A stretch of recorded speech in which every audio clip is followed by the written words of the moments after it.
Good morning. This is Akashvani Kohima. The morning news read by Jonas Yantan. Prime Minister Narendra Modi yesterday underscored that India has the capability to become a trusted partner in a diversified semiconductor supply chain. Modi said this while chairing the Semiconductor Executives Roundtable at his residence in New Delhi, a day ahead of Semicon India. The Prime Minister assured the leaders that the Indian government will follow a predictable and stable policy regime. He said that the government will continue to support the industry at every step with a focus of Make in India and Make for the World. The Prime Minister will inaugurate Semicon India 2024 in Greater Noida today. He will also address the gathering on the occasion. The three-day event is being organized under the theme Shaping the Semiconductor Future. The conference will showcase India's semiconductor strategy and policy, which envisions making India a global hub for semiconductor. It will witness participation of top leadership of global semiconductor giants. Semicon will bring together global leaders, companies and experts of the semiconductor industry with the participation of more than 250 exhibitors and 150 speakers. An Inter-Ministerial Central Team, IMCT, led by Joint Secretary FFR of the Ministry of Home Affairs, Anand Kishore Saran, is on a 4-day visit to Nagaland to carry out on-the-spot assessment of damages caused by heavy monsoon rains. The IMCT team includes Assistant Director of Ministry of Rural Development, Ranjana Saini, Superintending Engineer, Ministry of Jal Shakti, CWC MS, Saravana Kumar, Superintending Engineer, Ministry of Road Transport and Highways, Adalberg Susni, and Section Officer of the Department of Expenditure, Ministry of Finance, Atul Bamnai. The team inspected and assessed the affected areas caused by landslides and mudslides at Perima, Zipema, Pipema, and Bagalabahar. The IMC team also interacted with the affected people and was briefed by the local leaders of the areas on the situation. The team, after inspecting, took note of the situation and expressed their solidarity to the affected people.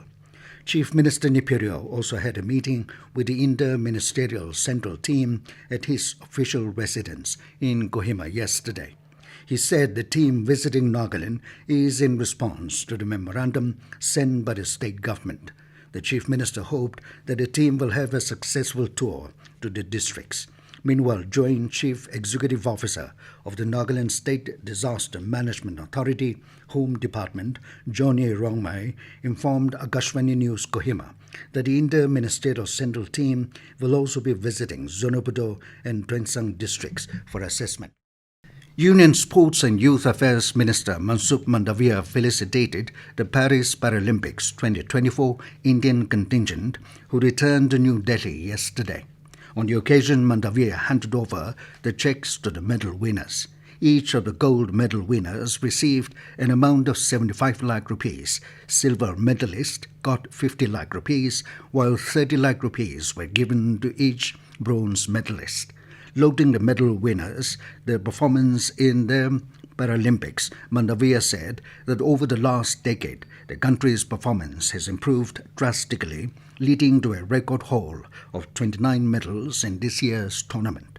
He added that the government is committed to providing all kinds of facilities to the athletes and coaches so that players can get better training.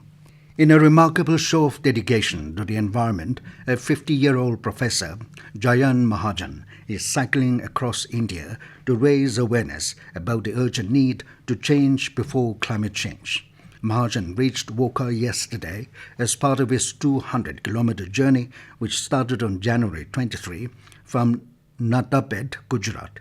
Driven by a passion for the environment, Mahajan has pedaled through Maharashtra, the southern states and northeast, covering Meghalaya, Tripura, Assam, Manipur and Mizoram before arriving in Nagaland. His mission is to influence individuals and communities to act now in a fight against climate change. Praising Nagaland's conservation efforts, Mahajan expressed his admiration for the state's work in preserving nature and urged locals to continue their efforts to keep the environment pristine. Mahajan plans to stay in Woka for 2 days before continuing his journey to Jorhat, crossing the Brahmaputra to enter Arunachal Pradesh, then heading towards Bihar, Uttar Pradesh, Kashmir, Punjab and Rajasthan. His journey will conclude in Gujarat. With that, we come to the end of the morning news. Have a nice day.